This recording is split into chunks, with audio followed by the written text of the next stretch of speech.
নমস্কার, আমি অভিনেতা বরুণ চক্রবর্তী। এইমাত্র যে ক্লাবসিকটা আপনাদের চোখের সামনে পড়ল, সেই ক্লাবসিকটা অপারেট করেছে আমারই ভাতৃপ্রতিম পরিচালক সমীর দাস বৈরাগ্য। ও আমার ভীষণ স্নেহের, কেননা ওর প্রথম ছবিতে আমি কাজ করেছিলাম। আমার সৌভাগ্য এই ছবিতেও আমি আছি, আমি একটা চরিত্রে অভিনয় করছি এবং খুব মিষ্টি একটা ছবির নাম। সেই ছবির নামটা হলো গাছেরও প্রাণ আছে। আপনারা জানেন জগদীশচন্দ্র বসুর এই লড়াইটা ছিল এই গাছের প্রাণের আবিষ্কারের জন্য। তো এখনই আমি গল্পের সবটা বলছি না, কিন্তু একটি শিশু মনে এই যে আকুতি, জানার আকুতি, গাছের যে প্রাণ আছে কি করে সম্ভব? মানুষ তো নিঃশ্বাস নেয়, তাহলে গাছ কখন নিঃশ্বাস নেয়, কিভাবে নিঃশ্বাস নেয়? সেই শিশু মনের এই যে জানার ইচ্ছে, সেটা নিয়ে গল্প আস্তে আস্তে এগিয়েছে এবং তার পেছনে সমীরের যে অবদান সেটা সত্যি অনস্বীকার্য।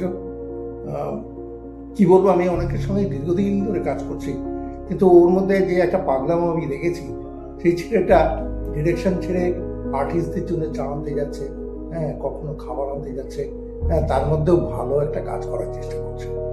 এবং আমি সবসময় বলি, গর্ব করেই বলি, যদি কন্টেন্ট ভালো থাকে তাহলে ছবি কিন্তু লোকে দেখবে, এবং যদি তার সঙ্গে প্লাস হয় অভিনয়টা, সে যেই হোক, নামি দামি অভিনেতার দরকার পড়ে না।